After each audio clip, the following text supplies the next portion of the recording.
Dan il-podcast joffri spazju fejn il-mistiedna jesprimu l-ħsieb personali b'mod liberu u responsabbli fuq suġġetti varji, mhux neċessarjament ikun hemm qbil mal-opinjonijiet tal-mistednin. Għalhekk nistiednu lill-udjenza sabiex tevalwa l-argument miġjub u bl-ebda mod ma jsir attakk personali fil-kummenti.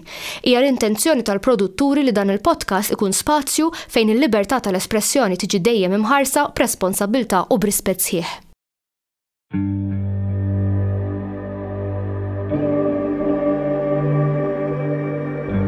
Perhaps we need some outside universal threat to make us recognize this common vow. I occasionally think how quickly our differences worldwide would vanish if we were facing an alien threat from outside this world.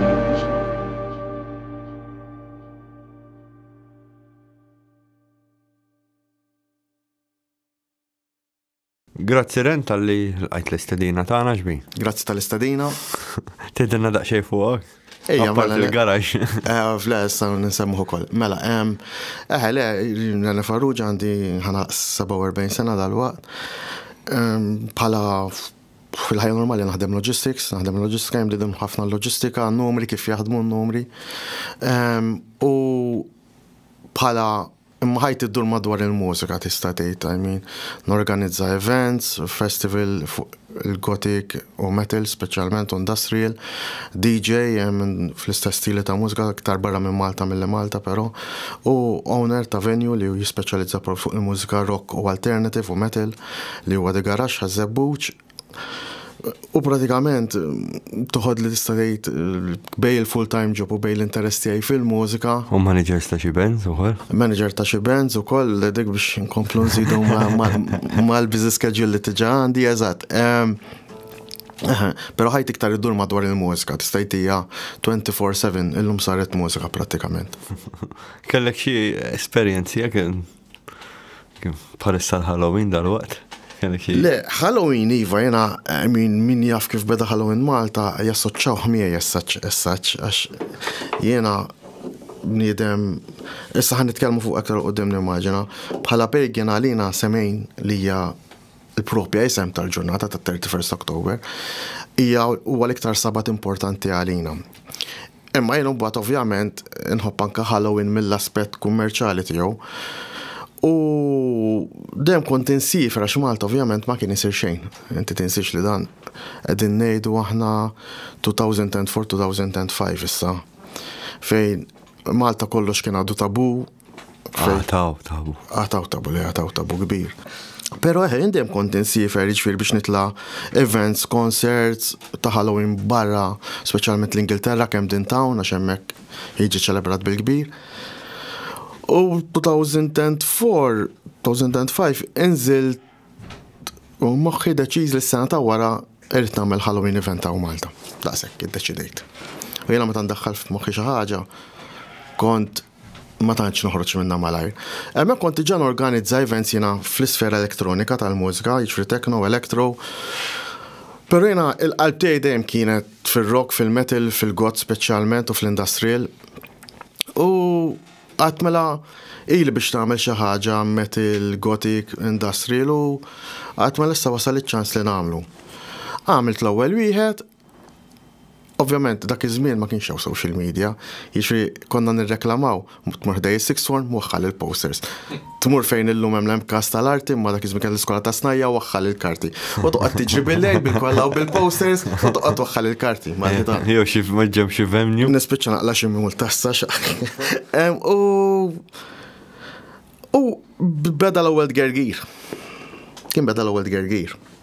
Mhux hekk xi ħaġa. Però l-event ġim il-qoħ tajjeb. Jiġifieri kien hemm ċertu ammont ta' nies, kien free event, kien matul il-ġimgħa għax jiena dak iż-żmien kont nagħmlu 31 Oktober fil-ġurnata tiegħu l-event. U qalu li s-sena dieħla trid terġa' tagħmlu. U beda jsir regolarment. Mat-tielet sena fej beda jikber ovvjament imbdejt inżid il-promotion infetħu l-bibien kollha. il-famużi għax il-Halloween hija l-festa tax-xita, għandha l-events li din isiru bil-quddies għas-sewda fihom.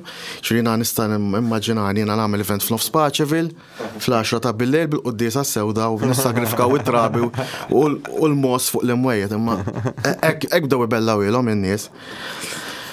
U semmek ma bdejtx nagħti każ, però mbagħad l-attakki personali. U ma kienux sbieħ. Ċiri problemi mal-awtoritajiet ta' dak iż-żmien. Bdejt niġi mirat personali, daw saru jafu fejn noqgħod pratikament, tasal id-dar isib il-kuruni mdedlim mal-bib, santi fil-letterbox. Madonna xiddu għajja. U jiena kont, ovvjament. Santa bir-Redentur biex taxxaq dawk kienu jħazzu fuq wiċċ ir-Redentur biddel ħajtek. Ejwa, jekk tirrispetta r-Redentur tħażżis fuq għalmenu ktibil fuq wara. L-ostja bil-ħażmat xut. Ngħidlek literalment kelli kieku rid tagħmel collection kien ikolli kull tip ta' kuruna tar-Rużarju. Naħseb Santa ta' kull Redentur u duduri li jeżistu għaw Malta bl-irxox tib kollox.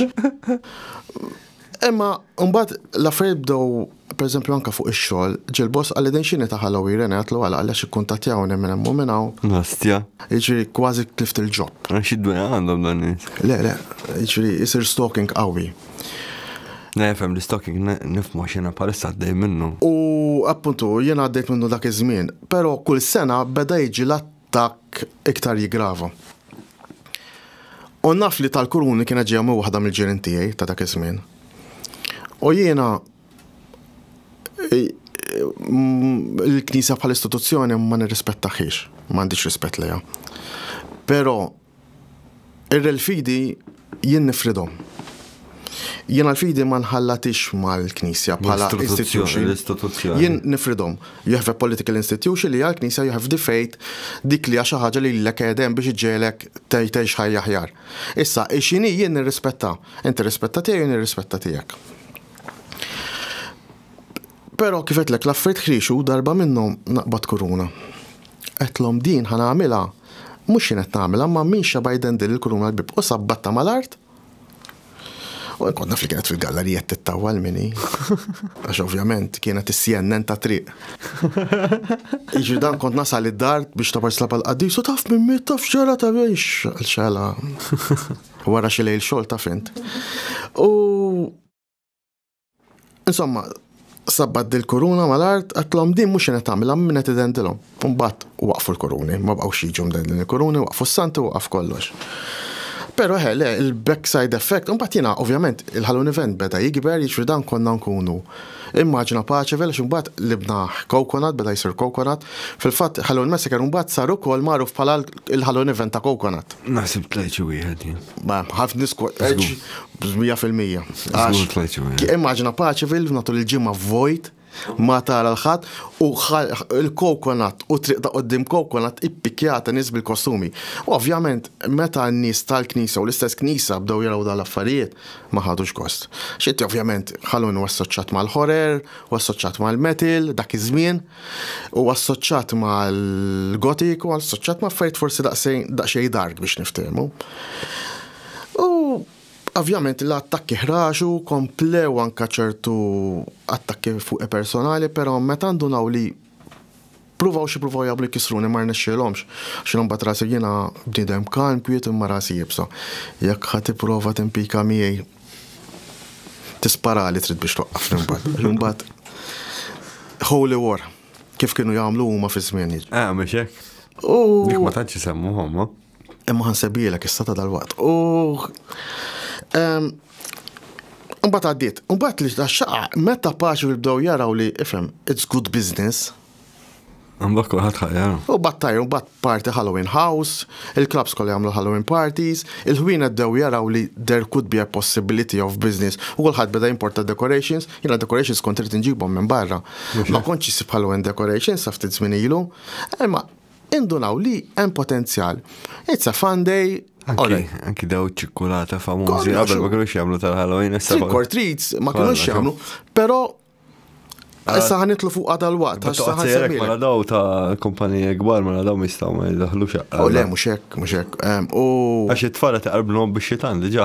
Ovvjament, bħassoltu bħal Knisja bdiet imbagħad dik li nħobb insejħilha il-fear engine tagħhom.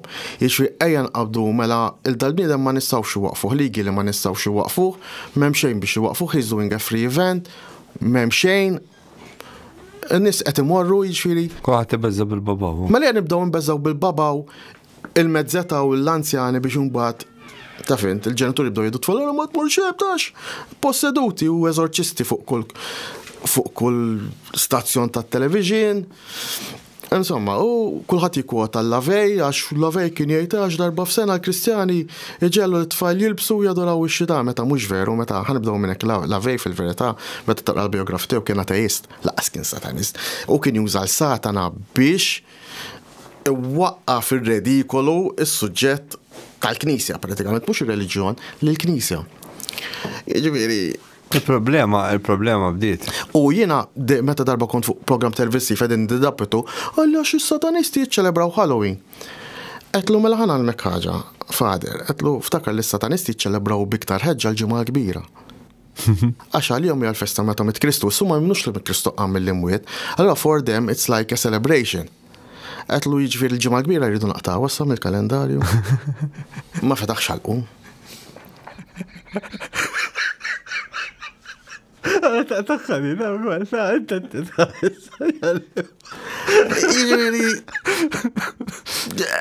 presso poco l-istess argumenti jena ġibtlu tiegħu, ġifieri saresti ċelebraw ħafna affarijiet, ġraw naqtaw kollox. Għandhom dritt tal-fidi tagħhom sakemm jagħmlu x'sar jagħmlu li jridu, jiena kien nemmen almenu bħalma intom tippratikaw tal-qol l-irħula ġimgħatej f'sena ma' kulħadd kollox magħlu biex twaħlu l-istat u mbagħad toqgħdu tgħidu għax pagani. Fil-verità, għax huma jgħidulok hemm differenza bejn tqim u tadura. Mela, ħanibdew minn hekk, sa fuq din niġu. Naħseb l-istess ħaġa jien. Fil-verità. Mela, ħanibdew minn hekk. Mela, ħanibdew għax mela ħanaqbżu fuq għassa fuq Halloween inkomplu meta niġu għas-sabat tal-pagans. Mela, x'in id-differenza bejn Kristjan u pagan? Ħanibdew minn hemm. Mhijiex kif jiġu ċelebrat il-festi, għax kull sena meta jibdew daw nisla nħobbux il-festi imma u mansara jew Kristjani jibdew jgħidu l dawk festi pagani, le. L-uniku differenza bejn bniedem li huwa Kristjan u bejn bniedem li huwa pagan hija waħda. Il-Kristjani bħal Musulmani u bħal Lut jemmnu li hemm Alla wieħed. Għaliex? Għax kemm l-Iżlam kif ukoll il-Kristjanità ħarġu mir-reliġjon ta' Abram, mir-reliġjon Ludija. U dawn huma reliġjon li jemmnu f'Alla wieħed. Il-pagans issa jekk jemmnux fil-Greek gods, jemmnux fil-Norse gods, jemmnux fil-Celtic gods, jemmnu iktar f'aktar allat. Importanti ngħidu li Malta ir-reliġjon oriġinali tagħha bħad-dinja kollha hija reliġjon pagana. Aħna niftaħru bit-tempji tagħna li huma l-qedem fid-dinja. Il-tempji tagħna x'inhuma? Tempji lill-allat pagani. Il-mara tal-fertilità, ix-xemx li huwa the god, il-qamar li hija the goddess. Dawk huma barra li huma kalendarji astroloġiċi wkoll għax il-mod kif huma mibnijin hemm dik is-sena wkoll. Imma instabet statwa ta' mara ħoxna fihom li tirrappreżenta l-alla tal-fertilità. Forsi huma jiddiskrivu bħala mara ħoxna. Le, issa dik ħalli għax dik x'kellhom f'moħħhom. Mill-mod artistiku ta' kif nara jiena iktar isa forma ta' żerrija. Il-fertilità. Appuntu, l-alla tal-fertilità. Imma kif tara x-xejb tagħha hekk. Ejwa, forma ta' żerrija. Fil-fatt, mara pregnant kif tidher? Għax aħna nidu l-mara l-ħoxna fil-verità minn ħafna studji li qed isiru iktar mara pregnant tirrappreżenta jiġri mara li waslet biex tagħti il-ħajja. Pażżerdija waslet biex tagħti il-ħajja. Diki, jiġri bekki meqjusa bħala l-alla tal-fertilità. Issa, huma din ma jammettux huma jemnu liġi San Pietru, San Pawl, gidmitu l-lifa u qalibna kollha Kristjani. Għaġranka ta' sriet, per eżempju. Gidmu Viper. Le, mhux Viper, li fax, li fajja serb. Viper hija differenti. Pero. Ma tax kien jagħmel movimenti wara. Barra li Malta srib qatt ma kienu velenuża, ħanibdew minn hemm. Jiġifieri Malta qatt ma kellha annimal li kien velenus li kapaċi joqtol bniedem. Wieħed itallalik id-den imma. Itallalik id-den iva. Ħafif, però mhux li joqtol bniedem. Da mhux gidmek Black Mamba biex niftehmu jew kien kobra, gidmetek li fata Malta. Din tal-lifat però hija taf tkun taqliba fl-imsens. aħna l-Maltin every 17th March sirna niċċelebraw il-patrun tal-Irlanda għal xi raġuni oħra, il-St. Patrick's. St. Patrick's huwa magħruf għax keċċa srib mill-Irlanda. Fil-fita fl-Irlanda qatt ma kien hemm srib. Qatt ma kien hemm, ovvjament. Imma il-Knisja kienet tirrappreżenta lil pagani taħt il-forma ta' serb. Issa, meta St. Patrick keċċa lil pagani mill-Irlanda, kif keċċihom? Qatilhom bil-ġu. Le, qatilhom, ħaqarhom, ħarquhom u mit-tortur oħra. Imma mbagħad iċċelebraw għadi. La żgur, il-Knisja ġabitha ċelebrazzjoni. Ċelebrazzjoni għalihom, ma xi ħaġa. Imma fil-verità il-pagans Irlandiżi għalihom is Remembrance Day. Għax għalihom huma meta l-ancestors tagħhom ġew maqtulin, ittorturati, għax hemm mod kif il-Knisja iddawwar l-istorja, titwissa l-istorja tagħha. Dejjem issemmilek kemm l-ewwel insara kienu maħqurin taħt il-Juni u t-Tigri taħt ir-Rumani, li hija veru. Eżaġerata ma wkoll. Issa x'eżaġerata jew le hija veru. Eżaġerata. Hemm bażi ta' verità. Hemm bażi ta' verità. U hija provata, hija dokumentata u hija veru. U jiena dik ma neħħielhomx, parti mill-istorja tagħhom. Però x'għamlu huma wara? Dan għandek sekli saħim sejħin di Dark Ages minħabba l-Knisja. Kull ġens, kull meta kien hemm rajs ta' xi reliġjoni jew xi ħaġa. Fil-fatt jiena xetlek mhux reliġjon, institution. Bħal meta ġaraw in-Nazi. In-Nazi, il-gwerra kienet. Imma dik imbagħad kellek dik fis-stazzjoni fuq l-istazzjoni dik kienet mhux biss dik hemmhekk logħba makakka. Hitler jiġri ovvjament il-lut ma kienux maħbubin ġewwa l-Ġermanja dak iż-żmien minħabba il-fatt li kienu jiselfu l-flus lin-nies, il-lut kienu well-off fil-Ġermanja. Kienu intelligenti. Huma n-nies li mexxu l-banek fid-dinja fil-verità. U inqetab dik il-ħaġa biex qajjem racial controversy, ġifieri ma nixtieqx nidħol fiha xi huwa suġġett li dejjem ħafna. Ħadd ma jixtieq jiddiskutih miegħi. Kulħadd irid jinsa l-passat. Le, jiena l-passat ma ninsiex għax inħobb ħafna history. Ejja le, ma meta tiġi biex titkellem fuq da suġġett ħadd ma jkun irid jitkellem fuq. Suġġett antipatku. Mhux hekk imma mhux ta' min jinsieħu. Le, mhux ta' min jinsieħ, importanti li ma ninsewx. U hemmhekk kien mod makak kif Hitler lab bis-sentiment ta' nazzjon. Jiġifieri lab kien bniedem intelligenti ħafna. You cannot deny that. Ma kienx artist tajjeb kif kien ipenġi ruħu, għax kien artist diżastru. Ma kien bniedem intelligenti ħafna. U kien imdawwar bnies intelligenti ħafna. Kien sadist, forsi. Kellu ċertu ħdura ġo fih, forsi. Ma nafx il-bniedem ma nafux, ma nistax niġġudikah. Hemm l-istorja biex tiġġudikah. Perilla ma nafux personalment ma niġġudikah. Però he hit it laqat is-sentiment tal-poplu.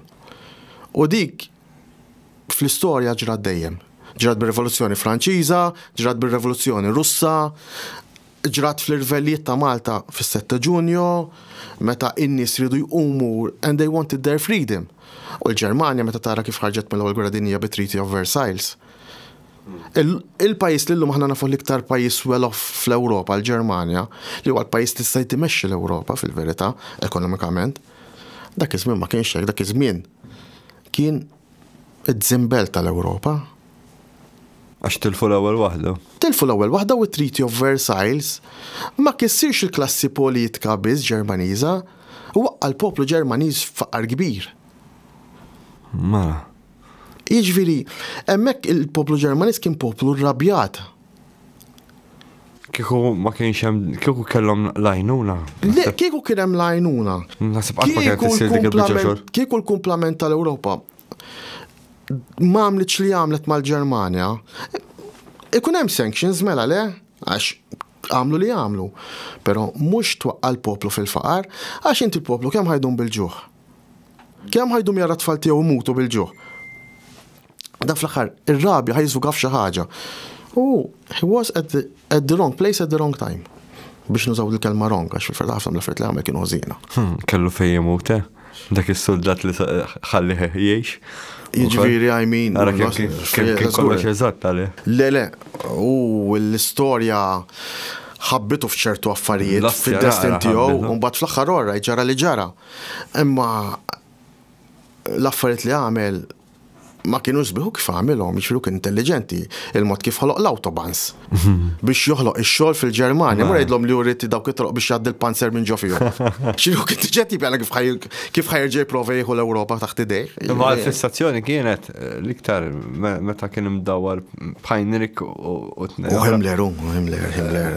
Ridu jisibu jagħmlu danaw. Fil-fatt Himmler kien fejn kbir, pereżempju, tal-Inkwiżizzjoni. Aha. Żgur, nofs it-torturi li kien jagħmel il-Lut. Ġejjin ispirati mill-Inkwiżizzjoni. Il-problema mhux ġast Inkwiżizzjoni, imma. Issa dik ħaniġu fuq għax bkun dejt konna għax biżna fuq Hitler, imma kien għadha fid-Dark Ages fil-verità. Kien għad fadlilna tara section nitlaw. Mhux Inkwiżizzjoni huma dara xejdu l-ġenoċidju kien dilettant. Mbagħad tagħmel, ovvjament, imma dik tara minn fejn kien jinspira t-torturi tiegħu. U ir-rituals li kien jagħmel, l-SS kellhom ħafna rituals ġej mit-Templari, ħafna rituali ġej mill-Mażonerija, xi huma kellhom ċertu initiations li kienu propju ġejjin minn Knights Orders u mit-Templars u minn dawn l-affarijiet ġifieri. U rridu jsibu dan l-arka. L-arka l-Holy Grail ħafna fil-Hitler kien fissat fuq dawn l-affarijiet u kien pereżempju ara kemm sera arti minn madwar l-Ewropa. U kien ħobb ħafna l-arti urit l-Ġermanja barra li tkun is-center of the world politically and economically, tkun is-center of the world anka art-wise. Għalkemm ma kienx jaf Benjamin ma kien jiddeskrivi l-ruħu bħala artist. Però l-arti kien ħobba. U jekk tara l-pjan li kien għamel għal-Mużew tal-Arti fil-Ġermanja f'ġo Berlin kien ħajkun majestus. Jiġifieri kienet l-arti li seraq minn madwar l-Ewropa. Luckily ħafna minna nstabet, però mhux kollox. Għadhem ħafna Caravaggios u affarijiet oħra li għadhom ma nstabux li nafu li jeżistu però ħadd ma jaffejnhom u nafu li nserqu minnhom. Jiġifieri tieni gwerra dinjija ħallit ħafna side effects warajja. Bisparixxiet b'globu kbir tal-injam. Mela. Taflu globu li kellu Hitler fl-uffiċċju sparixxi. U dak ma nafx kemm kellu snin. Mijiet ta' snin dak jiġifieri kien. U għet mill-ewwel globu li nħadem kienu jaħsbu. Ħalli ma mmorrux ħafna. Ma ħan kopru mid-Dark Ages jiġifieri. U mbagħad ovvjament il-Knisja bdiet timponi s-saħħa tagħha, kellha l-eżerċitu mbagħad f'idejha u il-pagans madwar l-Ewropa, n-nies li baqgħu pagans, x'għamlet biex tipprova tikkonvinċihom l-ewwel. Prova tmur mile dal-bidu, qabdet il-festi kollha tagħhom dawk li aħna nidulhom is-Sabats li huma 12 Sabat.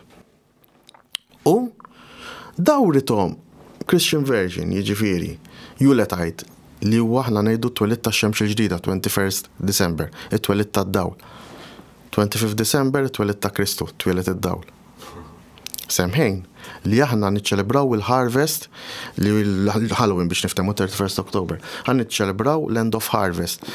We pray and thank Mother Earth for għal-harvest. Meta jindu harvest fid-dinja tal-lum huwa għalli kelli ta' matul is-sena, ħajl ta' matul is-sena, u mill-1st November nerġgħu nibdew sena ġdida. Aħna għalina 31st October hija New Year's Eve biex niftehmu, għax aħna nimxu mas-circle tas-Sabats. X'għamlet? U aħna hemmhekk niċċelebraw minħabba li l-mewt tas-sena l-qadima u aħna nemmnu li t-tajt tal-ħajja tal-mejtin u tal-bnedmin tkun l-eqreb parallel lej xulxin, x'għamlet bdiet tiċċelebra l-festa tal-mejtin kollha. Il-festa li jitant maqdar fil-verità qalbi ta' għallejt tal-mejtin kollha, 2 November. Ma żammitx il-ġurnata ma l-istess perjodu bħalma għamlet bil-miliet ċaqlitu bi ftit lijiem. L-Immakulata Konċezzjoni, pereżempju, kif ipenġuha mara fuq il-qamar. 8 December, fl-8 December, we pray the goddess, issa aħna l-goddess inqabluha mal-qamar. Għaliex għax il-qamar huwa d-dawl tiegħek bil-lejl. Huwa d-dawl li fil-problemi, meta jkollok il-problemi, meta tkun għaddej minn żmien diffiċli fid-dlamijiet, ittik l-ispirazzjoni. U daw qegħdin nitkellmu festi li ġew eluf ta' snin, numijiet ta' snin qabel ma twilet il-Kristjaneżmu. Jiġri meta il-Knisja li bdiet tgħid għax Halloween hija festa tax-xitan, fl-Ewropa meta bdew jiċċelebraw Samhain u l-festi kollha relatati ma' dal-perjodu, laqas kienu jafu x'inhu x-xitan. Ma kienx parti mill-kultura tagħhom. Għadu sallhom mhux parti mill-kultura tagħna. Anki ċertu affarijiet bħal jinnaf jekk tagħmel Jek tilbesu dan u hekk ukoll jarawk strampa għal. Illum ma għadix daqsek, għax pereżempju. Għadda ta'. Da ftit, però illum jekk tara, pereżempju, il-każini tal-banet kollha ħajamlu trick or treat illum. Issa daw każini tal-banet li fis-sajf ħajkun qegħdin jiċċelebraw qaddisa nisranija. Jew xi Madonna b'xi titlu minn tagħha. Għax jekk tmur il-Gudja tliet Madonni b'tliet titli differenti. Niskemna fil-istess persuna di. Ma laqgħu li għandhom tliet titli persuna jiġri din waħda minnhom ma jiġri daw jitajru bejniethom mbagħad għall-istess bniedma. Waħda biċ-ċittura u l-oħra bil-kuruna. Waħda biċ-ċittura u l-oħra bil-kuruna. Ma hekk jagħmlu fil-verità. X'jien bekk dejjem ngħid, le il-festi li jsiru fis-sajf mhumiex festi pagani, ma xi ħaġa tagħkom l-insara, gawduhom, għamlu li tridu, ma aħna il-sabat tagħna niċċelebrawhom. Law nies inqattawhom fin-natura, inqattawhom fl-outdoors kemm jista' jkun. Għax aħna morru and we do our thanks, we do our rituals, our praying, and we give something back to nature. Jiġifieri aħna, pereżempju jiena nħobb nieħu żerrija miegħi għax jiena I'm a solitary, għax inti pagan tista' tkun jew solitary, fil-kwalunkwe reliġjon tista' tkun hekk, ma jien nipprefer nipprattika waħdi. Allura, jew kellha tista' tkun ġo community. Għaw komunitajiet ta' pagans anka u Malta li jmorru jiċċelebraw flimkien jagħmlu rituals, jiena meta mmur nieħu żerrija, nieħu għal-falla safar, nieħu xi għall-annimali li jkunu qegħdin jiġru, I give something back to nature. Għax aħna bekk inħossuna grati li we're giving something back. U ma switekx flus. Ma sali ma switekx flus għax tiswa u ma tiswix. Ejja mhux hekk. Ma fil-verità ma switekx flus. Imma la nsiru żibel quddiem statwa. Ejja mhux hekk. La nitlu fit-toilets tal-każi min jaf xi kuntiela mal-imnieħ. Għalhekk qed ngħidlek jien. La ġlied, la flix kien itiru. Jiġri bekk ngħidlhom le mhumiex festi pagani, huma festi nsara, gawduhom, it's your ritual, għamlu intom. Ma iddefsux il-pagani fin-nofs, please, għax m'għandhomx jasmu. L-ironija taf x'inhi men. Nara kemm għadbu karti mbarat mal-art kullum kien. Fuq di tal-karti fil-verità ma naqbel magħha f'xejn anke l-letterbox tiegħi tara no junk mail, no political mail, no religious mail, composition għandhom xorta jitfgħu lek hemm composition. Għax jiena fit-2023 li qegħdin ngħixu fid-dinja tas-social media. M'għandek bżonn dal-karti. Tiġi kirħas. Għax inti jekk issib bniedem fil-marketing tajjeb li jaf jagħmel online marketing tajjeb u jtik the right ways how to sponsor your ads. Tiġi kirħas, għax inti titħallas il-min impost tagħhomlok, titħallas għal printing, titħallas għal materjal. Meta inti titfa' ad wieħed, artwork wieħed u tagħmel sponsor tajjeb u taraħ Malta kollha within the next 5 minutes. Tagħmel iktar sens. I mean, m'hemmx għalfejn tidħol reliġjon u politika fi għad il-ħaġa, common sense, u qed tibża l-ambjent. F'perjodu fejn kulħadd ngħidu għax iridu nifirdu l-organic minn dak. Mbagħad huma stess jimlew bil-karti. Biex dajmur kollox ħajmur fil-karta griża għax daħat ma jżommu mid-dar. True story. Jiġifieri jiena għalija da offert bla sens. Jiġifieri ma nifhem għax forsi jidlek għax l-anzjani, social media ma tantx isegwuha. Imma inti llum jekk titmur imma tmur għand id-Department of Information, ġib il-lista ta' minn over 60 fil-parroċċja tiegħek jew fid-distrett tiegħek u timposta lilhom biss. Ma jkunx hemm naputijiet jgħidu ġej il-Ministru jħabbatlek il-bieb. Proset, jew ġej jitberik jitfallek l-ilma. Biex jittieħtan jura. Jiġifieri m'hemmx għalfejn dal-ħela ta' karti kollu, jiġifieri fil-verità l-ambjent xi kultant ngħidu li nibżgħu għalih, imma ma nafx nibżgħu għalih. Le, għax xejn. Anke ma sħambix nażel u kullhom kienet tinħamlu. Le, kollu. 100%. Però kif konna din ngħidu l-ewwel jiġifieri wara li pruvat iddawwar u tieħu l-festi kollha u ddawrhom kif triti, meta ma rnexxielix, mbagħad użat l-armi. Kulħadd jaf ġara fis-South America meta l-Ispanjoli Conquistadores. U l-Portugiżi huma l-Ispanjoli ovvjament. Da waslu hemm, orajt kien hemm il-kilba għaddeb. Imma meta l-Knisja ġideb hemm f'isem tal-evanġelizzazzjoni bagħtet il-missjonarji u l-missjonarji tagħha ġew maqtulin għax dawn għalihom ma kienx il-lifestyle tagħhom u rridu jiddefendu ruhom, meta sparawhom l-armi tan-nar, niżlu jadurawhom dawn. Meta sparaw ix-kubetta, mhux li ġesu bdew jaduraw jew lill-Alla bdew jaduraw lill-Konkistadore għax għandu l-arma l-bastun tan-nar kienu jgħidulu. Però mbagħad għamlu massakru. U parti minnha kienet l-evanġelizzazzjoni. Għadu għaddej il-massakru. U għadu għaddej. L-lum għaddej mill-major religions fil-verità, jiġifieri jiena meta isma' ħafna nsari jgħidu l-ek għax l-Arab. Isma' il-Crusades l-insara bdewhom. Ma, mhux dik il-Holy War, mhux huma bdewhom. Dejjem tissemmu l-Knisja bħala institution, ir-reliġjon barra. U jekk tara l-lum is-setet kollha li ħirġu mill-Kristjaneżmu. Għabel kont ngħid għal xiex ma issa fil-verità qasni rridhom jiġu. Għallum il-ġurnata, vera. U il-problema li fil-waqt li nsara they're milding down, jisom tisiru iktar konxi.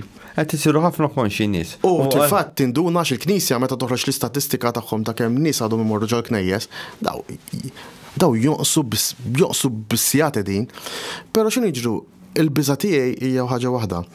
Li għandek daw is-setet Kristjani li qed jimbtu, evanġelisti ta' Pentekoste, li jħor mussen sejm għax libel,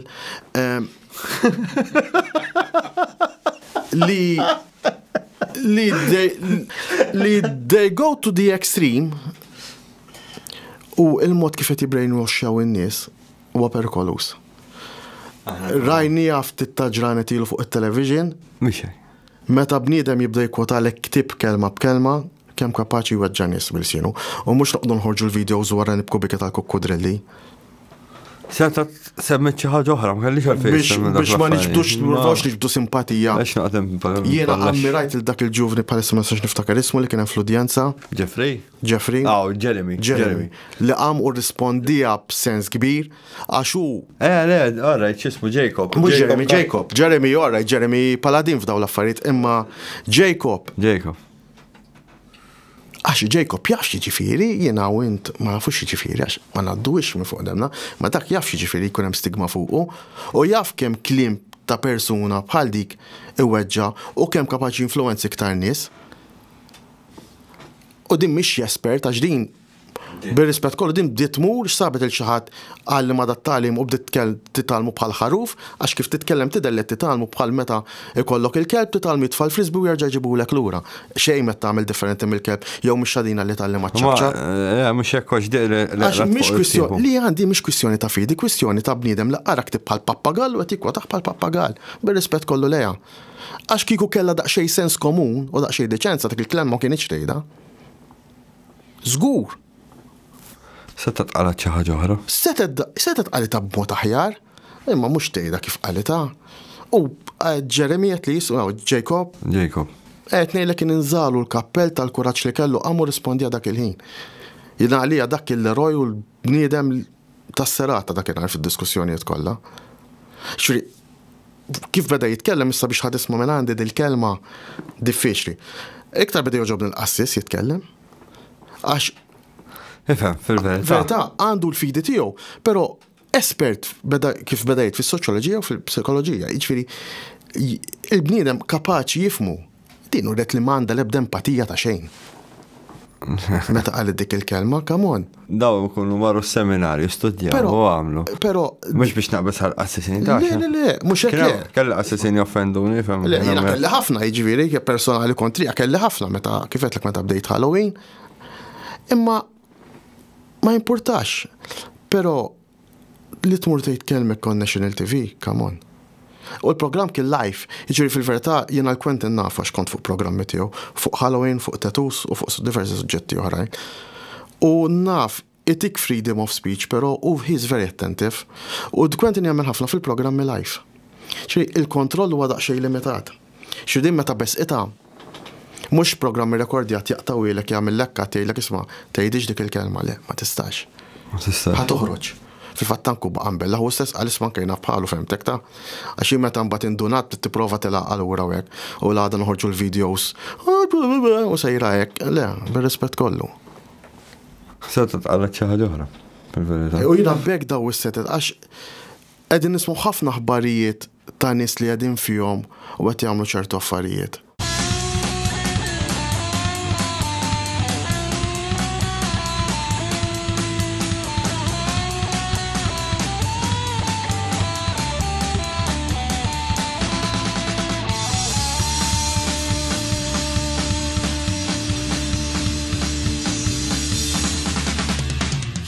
Ma dal-axħar jisuaw xi ħaġa men li qed tinqala fuq reliġjonijiet u affarijiet oħra fem. Jissu bniedem qed jiġi konxu li isma' aħna ġejna manipolati għal dażmin kollu. Mela, L-istituzzjonijiet għala differenti fejn daw mhux qed jagħmlu sens issa. L-istejjer li kien miktubin fuq il-Bibja. Ovvjament l-ateizmu kiber ħafna. Meta dik l-ateizmu jiġri nies li laqqas kunu spirituali ma jemnu f'xejn. Għax inti meta tkun spirituali u temmen in a higher existence m'intix ateju. Because you believe in a higher existence. Issa u xinu dal-higher existence, pero you're believing in something. Għati u għabnidem, literalment ma jemmen fxejn. Jemmel inti ġejt minn molecule, jemmen fi science tistatej, pero ma jemmenx li a higher existence. Pero liktar reliġjon li kibret fl-Europa, and statistically it's growing by thousands in air, u għal-paganism. Għalix, għax illum il-bniedem qed jerġa' jfittex dak li kienu l-origins tiegħu. Ir-roots tiegħu. Pereżempju, wara ħafna snin fl-Skandinavja reġgħu qed jintfetħu tempji dedikati lil Thor, lil Odin, lil their original gods. Fil-Greċja reġgħu kult qawwi lejn il-Greek gods. Għaliex għax indunaw li it was all living ally. Meta ngħidlek living ally mhux il-fidi kif jemnu għal jemma l-law jadġesu għek, li kien ma nidħolx fija. Imma il-mod kif kienet tiġi pinġuta. Da mardux ninsew li l-Bibja ġet miktuba, eluf ta' jew ġet translated, eluf ta' snin wara. Min imma l-final version qed ngħidlek. Min lingwa li kienet mejta, inti ma ġili xlabta dik il-logħba tkun ġo kamra u tgħaddi kelma sakemm tasal tkun totalment differenti. Mela immaġina din mijiet ta' snin damet biex tiġi translated, il-verżjoni mhux inbidlet. Jiena tgħidli allura inti Ġesu narah bħala rebel. Bniedem li ġi fi żmien he was a rebel, mar kontra l-institutions huwa stess, dan daħal u kisser fit-tempju għaleb l-imwejjed tal-bejja. Tista' seħlu, jiena ħobb inseħlu healer. Jiena nemmen li meta rajt ċertu kodba u dokumenti fuq Ġesu, mhux il-Bibja xem ħafna jiġifieri li he traveled a lot, anke barra mill-Palestina, he traveled a lot. He gained ħafna knowledge li fil-Palestina fil-verità l-Iżrael dak iż-żmien, it was just a state of mind. L-Iżrael fil-52 jidher li sar pajjiż, qabel ma kienx pajjiż. Jiġifieri ma kienx waħdu ġew iżjed. U qablu. Imma he gained a certain knowledge ta' healing, tal-mod kif jitkellem ma' nies, għax veru ġew ħafna nies qablu warajh, però il-masses li kellu warajh they were quite big għal dak iż-żmien. U jekk tinnotu u qatt ma mar kontra l-istituzzjoni Rumana u mar kontra l-assassin il-kbar. Mar kontra l-istituzzjoni li kienet supposta għallem il-kelma ta' missieru. Mhux vera fil-verità. Iwa, imma jien qed ngħidlek jiġifieri. Ma jiġri hawnhekk. Imma jien qed ngħidlek fil-verità aħna x'naqraw u x'nistudjaw. Imma dan jekk tgħallem xi ħaġa healing u forsi fejjaq il xi ħadd jinnab b'xi herb. Għal-jom dan kien miraklu. Mhux hekk.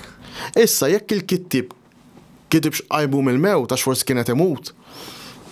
Għax imbagħad inti jkun hemm il-freedom of art, il-freedom of writing, I mean, del-history tgħallimna.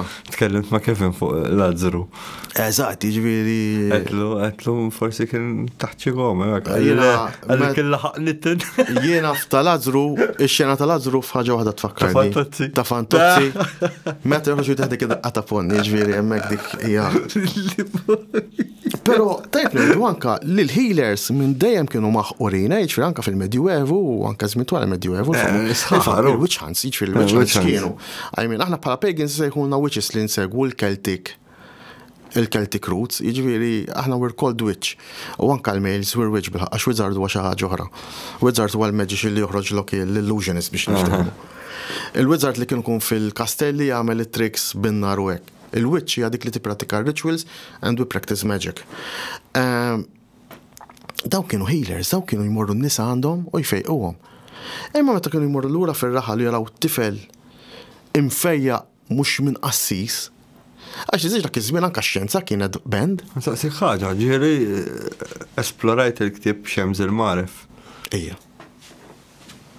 Iva, pero jiena bħala il-patej li hija druid jiġifieri. Fil-paganism kollha druidism huwa l-iktar pat li baqgħet lojl lejn l-old religions. Ma naqblux kollox. Jiġifieri aħna. U għax ibbenjat mill-dinja Islamika.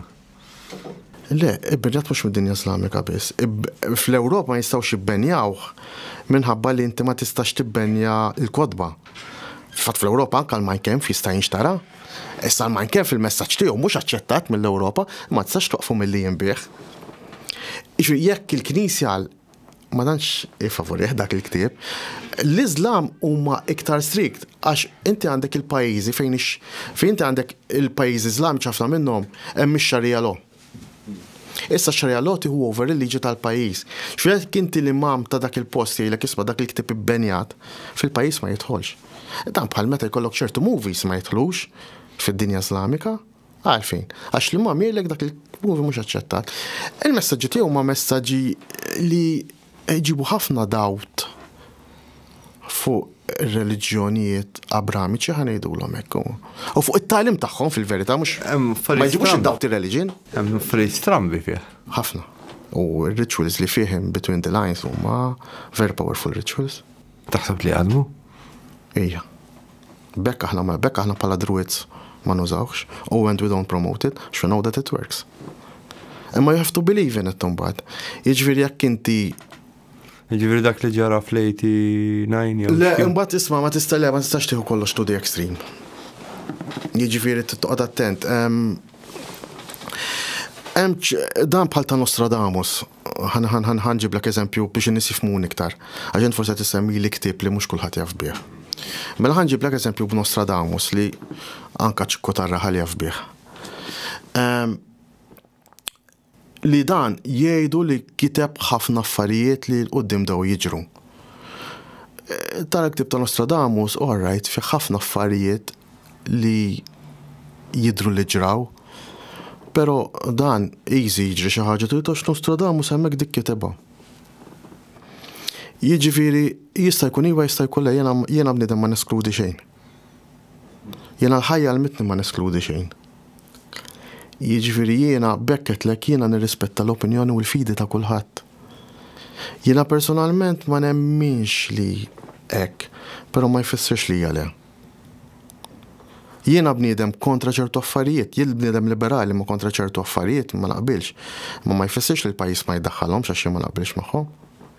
Għax ħadd ieħor jaqbel magħhom. Għax kont nara stramba kif dak tip ma tistax iddaħlu ġod. Le, ġol pajjiżi Iżlamiċi mħabba x-Xarja law ma jistgħux jitlu. Eżempju l-Iraq jaqtawlhom rashom. Bil-forsa x'inti l-imam ikkundannahu. Inti jekk tara Basic Instinct l-Iraq jaqtawlek saqajk. Għax l-imam mek qal. Issa rrid tissemmi film. Aħseb wara ktib bħal dak. Tinsix aħna x'in il-biża tal-Ewropej f'ċertu pajjiżi li hemm ċans li ċertu territorji l-Iżlam jaf jieħu over u jagħtu għalek ix-Xarija law. Inti tista' timmaġina pajjiż fl-Ewropa fejn jkollu x-Xarija law tikmanda. Kif ħadd inbidel il-ħajja ta' dawn in-nies. Aħna veru nsemmu l-Knisja u ħafna affarijiet, però ħdej dawn in-nies aħna we're quite free. All right. L-opinjoni tagħna tiġi ċensurata kemm il-darba. Qed jinbidlu naqra l-affarijiet isu. Le, mur b'Ġo Brussels u tkun taf kemm mhux qed jinbidlu dawn l-affarijiet. Mhux Brussels. Ġo Brussels mhux qed isemmilek Mhux pajjiżi Arab Le, mhumiex jinbidlu, anzi they're going back to worst. U ngħidlek għalfejn, għax bħalma l-Ewropej they're going back to their roots. They're going back to their roots too. U their roots is speaking, give them the blood they gave us. Għax jisomet jimmodernizzaw ħafna affarijiet. Fejn? Leġera Saudi u hekk. Le, insa, is-Saudi, inta għandek United Arab Emirates, Saudi Arabia u hekk dawk insihom. Dawk insihom. Imma fejn hemm l-imams imexxu huma Iran, Iraq, Palestina, il-Middle East kważi kollu tista' tgħid. Ix-Xarja law għadha b'saħħitha. U n-nies ma jħarbulikx mill-United Arab Emirates u minn Doha u minn daw il-pajjiżi, jħarbulek minn fejn maħkumin. xi daw ħajġu b'dik il-mentalità, ħajġu fl-Ewropa b'dik il-mentalità, freedom of religion għandhom kull dritt. Imma jistgħu jiddettawna kif iridu ngħixu ħajjithom, għax jekk intom ħrabtox kontom deqqin f'pajjiżkom tipprovawx iddaħħlu l-mentalità tagħkom ġo pajjiżna mbagħad. Għax terġgħu tiġu l-istess u tiġu spiċċaw taħarbu minn hawn mbagħad.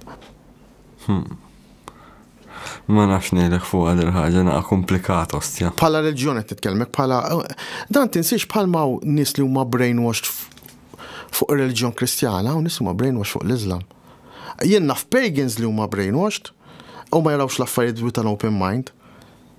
Jiġifieri issa hawnhekk qed titkellem fuq reliġjon tiegħi stess jien. Xi ma jfissir jiena dejjem l-affarijiet jiedek narhom l-affarijiet. Jekk jiena bħala pagan qed ngħix ħajja li għalija hija tajba, u minn għandejja il-ħadd biha. Dik hija l-reliġjon tiegħi għaliex għax lilha tiġġielni ngħix ħajja tajba. Jekk inti nisrani u int lilek qed tiġġielek tgħix ħajja in peace with yourself li hija l-iktar ħaġa importanti. Għax inti jekk m'għandekx paċi miegħek innifsek, mhux se jkollok paċi ma' ħadd ieħor qatt. U ilta madwarek minn xiddejjaqhom u minn x'tagħmilhom b'sara, dik ir-reliġjon għalik u lilek qed tagħmellek il-ġid. Imma titħossa int mhux jiġi bniedem minn ta' sentejn minn ta' ġimagħtejn l-ewwel imlewk bl-ilma ta' ġimagħtejn. Ta' sitta itu kwejfer jgħidulek dal-ġisem ta' Kristu. Ta' 10 snin jew 13 dwar isemlek naqra żejt ma' moħħok jgħidlek int soldat ta' Kristu. Jien għalija bniedem jitgħamel ta' 18-il sena 17-il sena jekk irid. Jekk irid eżatt. Meta għandu sens u jista' jaħseb moħħu. Għax int ta' ġimagħtejn min int biex tgħidli li jien nisrani. Mhix hekk. Ħadd. Jien għalija l-mamudija u sagrament li ma jiswa xejn. Għax jiena laqqassej biex ngħidlhom le ma kelli, anzi bkejt naħseb bħal kwalunkwe twarbija oħra. Jiġifieri jiena ċertu affarijiet narhom, ċertu rituals li jiġu imponuti fuq in-nies narhom daqsxejn. Għax imbagħad hemm jiġi l-brainwashing hu. Dan bħal bniedem li jivvotalek partit li kien jivvotalu buż dannu tiegħu. That's brainwashing. Għaxejn. Dak brainwashing. L-istess ħaġa r-reliġjonijiet. Kellek xi esperjenzi oħra barra? Paranormali iwa, right. Aliens ma kellix xi jidħol, UFOs ma kellix. Erba' minn isduru ma saqajx kult naħsibhom għalien, imma ma naħseb dik xi ħaġa oħra. Però paranormali iwa kelli ftit, però ovvjament jien meta kont żgħir kont daqsxejn imqareb u kont l-okkult kienet xi ħaġa li taffaxxinani, ma kontx nipprattika, ma kienet kont inħobb naqra fuqha. Però ta' żgħażagħ li konna ħobbu naraw daqsxejn Ouija board u hekk. U kellna żewġ esperjenzi hemm ma tantx kienu ħelwin. Jiġifieri bħala pagan jiena nemmen fl-enerġija tal-ispirtu, jiġifieri tkun għadha tiġri u inti hemmhekk qed iddejjaq bniedem spiritu enerġija li għadha ma sabitx il-mistrieħ tagħha. Dak iż-żmien il-Ouija board kont nilagħba u kont tiblaħ, illum nikkundanna, jiġifieri illum jien nikkundanna l-Ouija board għax nafx kapaċi u x'power għandha. Jekk issir b'intenzjoni fejn you're really believing in what's happening, għax jekk hemm grupp ta' żgħażagħ qed jagħmilha biex jiċċajta, it won't work. Imma jekk ikun grupp ta' nies li hemm f'dawn l-affarijiet, it can work and it can work bad. Fil-fatt il-Ouija board hija kundannata minn ħafna reliġjonijiet. Inti pas-saħta pereżempju, jekk hemm xi ħaġa li r-reliġjonijiet kollha jaqblu fuqha hija s-saħta. Li bniedem kapaċi jagħmellek saħta. Magħmul qed tgħid jiġifieri. Aħna l-Malti ngħidulu saħta dik. Kapaċi jagħmellek il-magħmul iewa. It's all about the energy of the person who is practicing it. U lejra. Lejra ir-reliġjonijiet kollha jgħidula dnub, aħna ngħidula enerġija ħażina bħala pagans. Il-Knisja tgħidilha dnub, l-Arab ukoll jikkonsidrawha bħala dnub. Għaliex għax lejra minnha nnifisha hija konċentrazzjoni ta' enerġija ħażina. U l-enerġija ħażina tkun ġejja mill-moħħ. U aħna tinsiex li l-moħħ kapaċi jagħmel ċertu affarijiet li aħna m'għandniex kapaċi nifhmuhom sissa. U dik hija waħda minnhom. Jekk hemm xi ħaġa li r-reliġjonijiet kollha jemmnu fiha, ħliflati, ovvjament għax mhumiex reliġjużi, huwa l-magħmul. Xri il-magħmul aħna bħala pagans nemmnu fih u nemmnu li jista' jkun ħażin ħafna. U mhux bil-fors tmur għand bniedem biex jagħmlulek. Jekk bniedem ikun iġorralek ċertu wejra u jkun jixtieqlek ċertu deni, bl-enerġija tiegħu stess kapaċi jagħmellek dan. Joħloqha. Hija. L-enerġija tiegħu, id-negative enerġija tiegħu kapaċi tiġi fuqek. Issa, fuq l-esperjenza paranormali ħalma nħodux fit-tu, kelli tnej partikolari u waħda minnhom kienet ħansemmija xillum il-lukanda magħluqa jiġifieri. Kienet ġo lukanda ta' Sliema, kienet il-Galaxy Hotel, l-lum waqti ġifiri, pero din kienet mibnija fuq il-barracks tal-Ingliżi. Xi fil-verità x'ġar hemmhekk min jaf ma nafux. Pero kien l-ewwel darba li ħdimt ngħid f'ċertu ġurnata tax-xahar. U dan kien ikun hemm security miegħi dejjem kien joqgħod ħdejja mal-lejl, xi jagħmel ir-ronda tiegħu, kien jagħmel xogħol ma tiġi ħdejja qisu għat-tlieta neqsin kwarta filgħodu. Dakin għara dam ħdejja għal isma' għalli għandi biċċa xogħol fl-uffiċċju għal ħamur noqgħod nagħmilha bil-kwiet. Tlu x'kien jien qed taf jien tlu mhux is-soltu. Għalli iwa ta' għalli għandek sħana fuq għalli ma jħallikx tixel air condition il-general manager għalli dan xiku. U nżilna, u veru għax kien Lulju kienet heatwave, ġivieri, sħana, xemmek il-reception kienet tinżel daqxej taħt l-art, allura passaġġ tarja mhux li tant kien hemm. Il-bib kien ikun imsakkar minħabba safety. U fit-tlieta, u ħares lejla l-arloġġ kienu 3:5.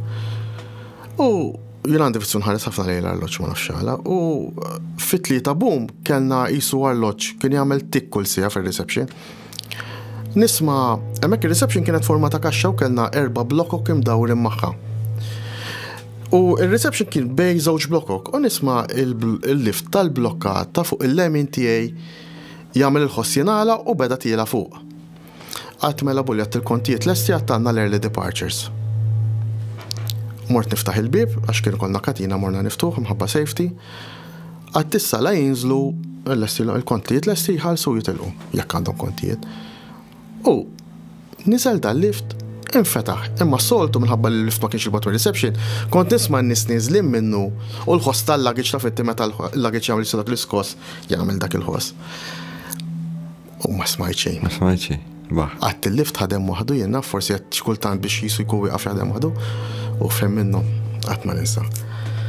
Ta' d-dexa kesħa minn miegħi. Issa dan tnejlek f'nofs heatwave. Imma dexa kesħa li blukjatni li ġifieri jisni rritnajat u ma nistax. Daħlet fija sens ta' biża' kbir. U meta ngħidlek biża' kbir, naħseb il-kelma hija twerwir fil-verità. Ġifieri dejjem mhux hekk xi ħaġa kesħa jew? Kesħa.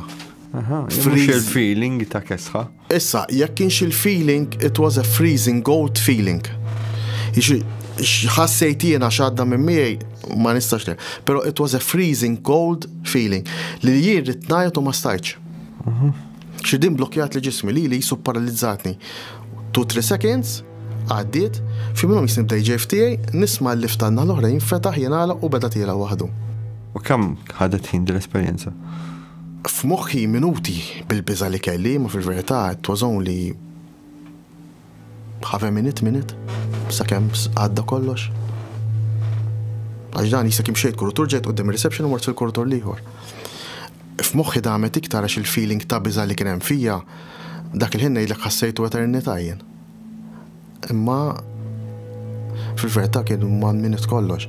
Għax twara ċempel li security ħasadni dak il-ħin għax werzaqt ma li ċempel il-telefon u bat jisni tifel zejret jara The Exorcist l-ewwel darba. Għalli intu għarrajt, għetlu ma tantx, għalli ta' tixkas ta' dik minn xejn.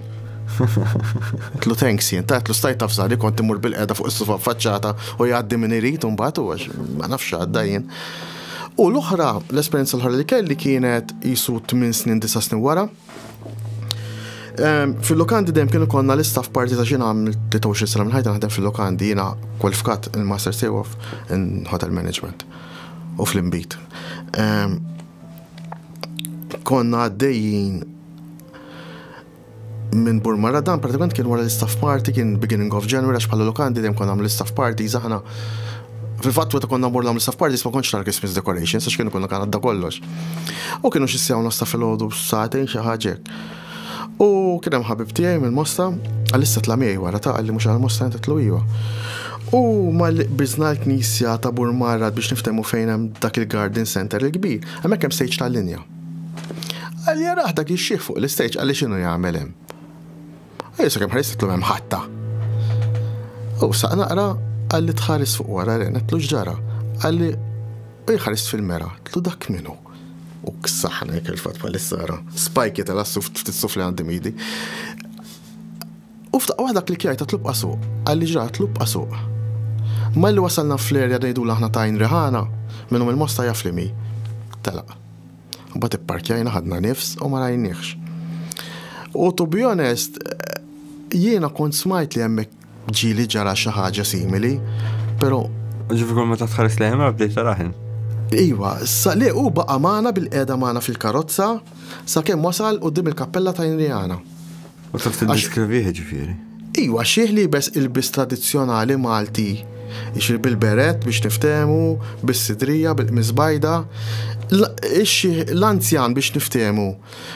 Kif konna naraw ħana fl-imġri tal-anzjan. Ma kellux kejjer. Xini? Ma kellux kejjer. Le, mhuwiex ta' tal-awmu biex niftemu. Ta' xieħ minn għajjena nisimaw fuq daros. Imma għattent għaxem tnejn, għaxem ta' tal-awmu. Miktar me għet għawdex.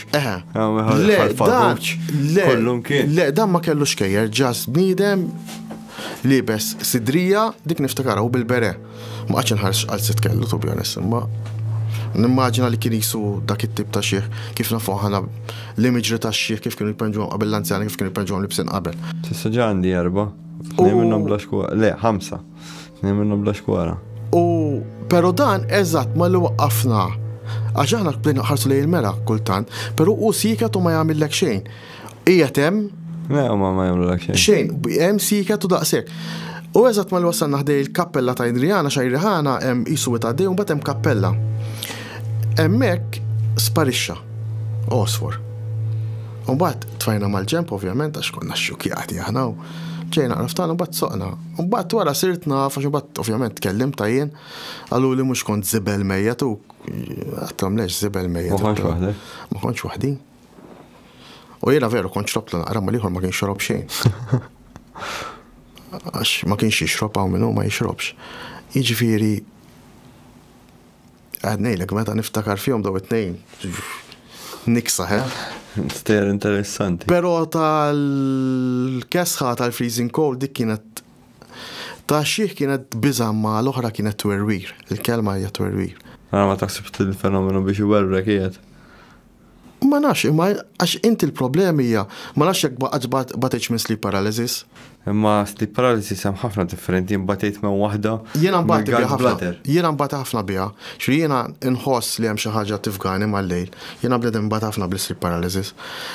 Meta kont żgħir jiġifieri, jiena l-irqata għalija minn dejjem kien trauma, jiġifieri meta kont żgħir kont sleepwalker. Jiġifieri jiena għalija l-lejl dejjem kien kellu xi ħaġa marbuta miegħi ngħidu hekk. Pero il-sens ta' nħossni paralyzed bħal dik l-esperjenza ma kelli qatt. Fil-fatt kifetlek damet ftit sekondi, imma for me it was an eternity. Astja differenti, mod differenti. Essent nifhem x'qed tipprova tgħidli. Ġifej sleep paralyzed naf li ħaddum ftit sekondi, jekk m'għaddumx ħafna fil-verità. Bħal m'għaddumx ħafna out of body experience. Imma dik Għatmar nexxilina out of body experience. Jena, għana meta ta' ċertu ħansiħulu training, imma meta bdejt tagħmel il-patt tiegħi tallimt ħafna affarijiet, jiġifieri kif tagħmel ċertu affarijiet. Kif bil-moħħ stess tagħmelhom, it's all from your mind at the end of it. It's all your body energy li ġejja mill-moħħ u titgħallem tagħmel ċertu affarijiet. Però dik kienet differenti. Għana ma taħsibx li huma kollox biċċa waħda tal-fenomenu. Jista' jkun. Kifetlek l-ewwel wara. Jista' jkun. Jiena kifetlek jien ma neskludi xejn fajti. Jekk jiena ma nemminix, ma jfissirx li mhijiex veru. Il-problema tan-nies xkultant hija li għax xi ħaġa m'hemmnux fiha allura mhijiex veru. Fil-ħajja you have to be with an open mind għal kollox. Għax bekk timxi fil-ħajja u bekk tavvanza fil-ħajja mentalment qed ngħidlek. Mela Ren, tħaddidna tibda ġibirna l-benza u hekk? Ejwa, għaliex le nibra mwata. Ta' min jaħdimha u nippromoti u naqra x'jena metela u Malta. Fuq il-platforma tagħna.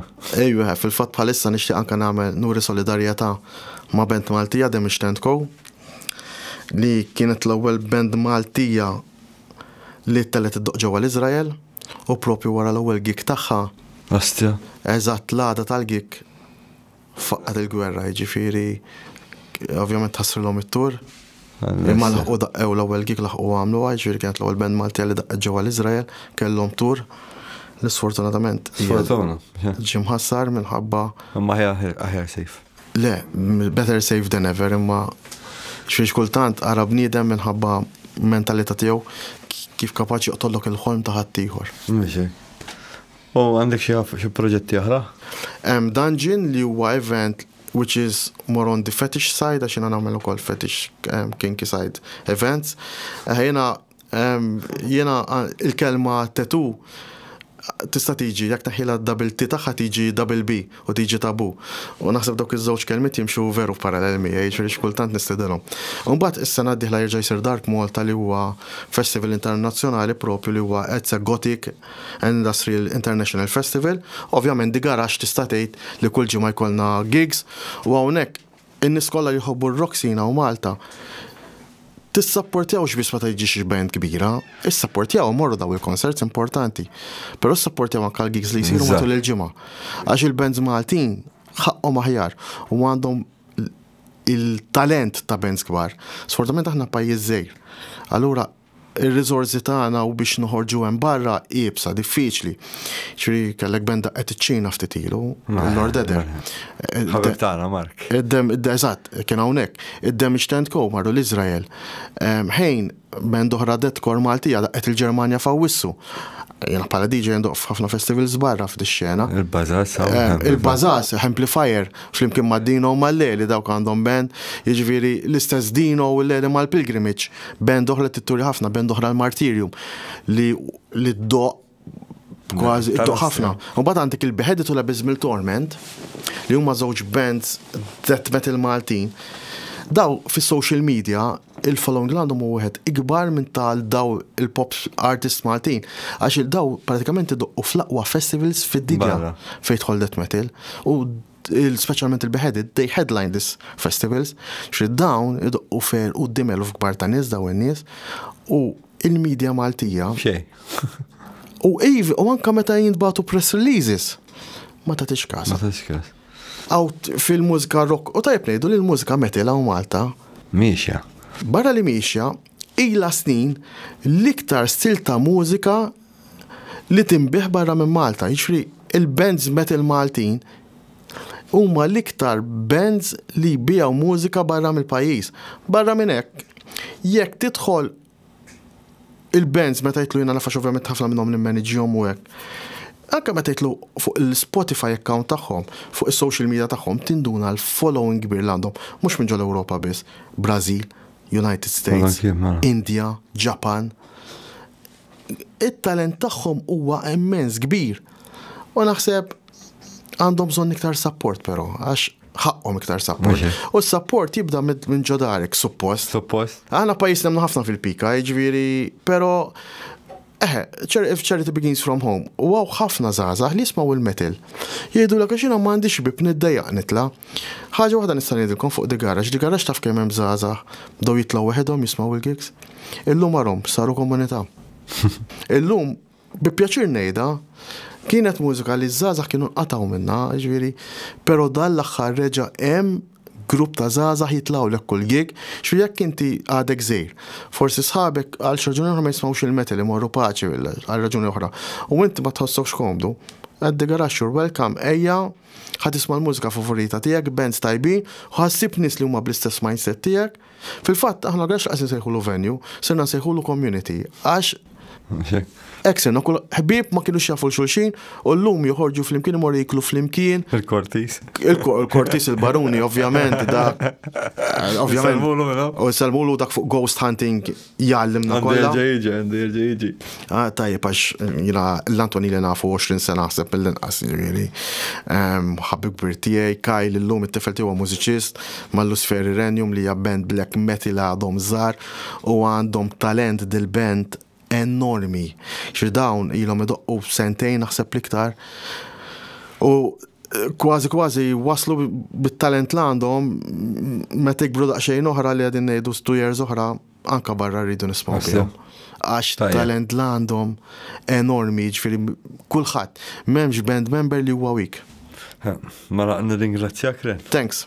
Nara għal-futur. Nirringrazzjak għal-futur ħof nerġgħu niltaqgħu. 100%. Thank you. U thanks u ovvjament ħanuża l-espressjoni Amerikana Happy Halloween il-kulħadd. Akal minn ma jemmix. Thank you. Thanks.